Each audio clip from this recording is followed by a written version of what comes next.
নমস্কাৰ বন্ধুসকল, মই আজি এটা বিশেষ কাৰণত এই ভিডিঅ'টো বনাইছোঁ।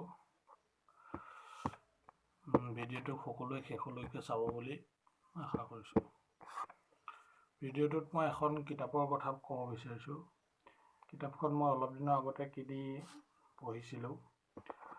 ডক্টৰ ৰুবুল মাউতৰ মোৰো এটা সপোন আছে। কিতাপখনৰ বেটুপাতটো এনেধৰণৰ। ইয়াত লিখা আছে, দৰিদ্ৰতাৰ সীমা নেওচি আমেৰিকাৰ মাছাচুটেছ বিশ্ববিদ্যালয়লৈ যোৱাৰ কাহিনী। কিতাপখনৰ বেটুপাত চাই লওক। আৰু ব্যক্তিজন এইজনে, যিজনে কিতাপখন লিখিছে আৰু যাৰ জীৱনৰ জীয়া কাহিনীবোৰ ইয়াত প্ৰকাশ পাইছে। আৰু ব্যক্তিজন অতি দৰিদ্ৰ ঘৰৰ আছিলে। মই কিতাপখন পঢ়ি গম পাইছোঁ বাৰু, আগতে জনা নাছিলোঁ। কিদৰে তেওঁ জীৱনৰ বিভিন্ন ধৰণৰ ঘাট সংঘাত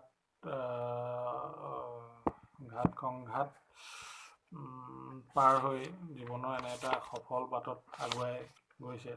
কিতাপখনৰ দামো বৰ বেছি নহয়, মাত্ৰ 150 টকা। প্ৰকাশক কিতাপখনৰ পূৰ্বায়ন প্ৰকাশন, 7 মাইল গুৱাহাটী বিশ্ববিদ্যালয়ৰ সমীপত, গুৱাহাটী 14, অসম। কিতাপখনৰ কেইবাটাও প্ৰকাশ হৈছে এতিয়ালৈকে। প্ৰথম প্ৰকাশ হৈছিলে অক্টোবৰ 2017, দ্বিতীয় প্ৰকাশ নৱেম্বৰ 2017, তৃতীয় প্ৰকাশ ফেব্ৰুৱাৰী 2018।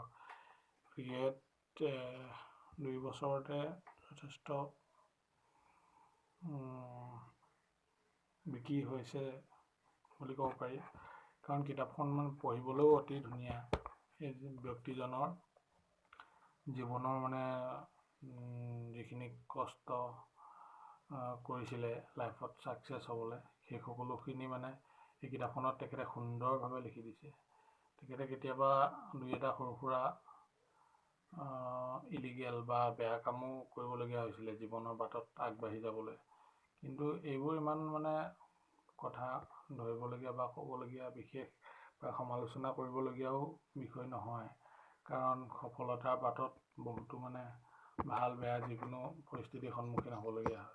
তেখেতে এই সকলোবোৰ পৰিস্থিতি হেলা ৰঙে অতিক্ৰম কৰিছে। তাতকৈ কিতাপখন পঢ়ি কিছুমান ক্ষেত্ৰত অলপ দুখো লাগে। কাৰণ তেখেতৰ দেউতাকে ইমান কষ্ট মষ্ট কৰি তেখেতক এটা সফল বাটত, সফল ৰাস্তাত আগবঢ়াই লৈ গৈছিলে। তেনেস্থলত তেখেতৰ দেউতাকক তেখেতে বেছিদিন হয়তো লগ নাপালে জীৱনত। জীয়াই থাকিবলৈও বেছিদিন দেউতাকৰ শাৰীৰিক অসুস্থতাৰ বাবে অসুবিধা হ'ল।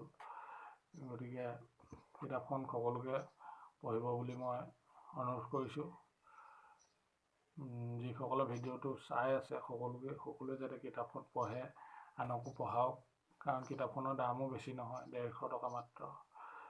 আমি তেনেকুৱা ধৰণৰ বহুত পইচা এনে অবাবত অপব্যয় কৰোঁ। গতিকে সকলোৱে যাতে কিতাপখন পঢ়ে বুলি মই অনুৰোধ কৰিছোঁ। মোৰো এটা সপোন আছে ডক্টৰ ৰুবুল মাউতৰ।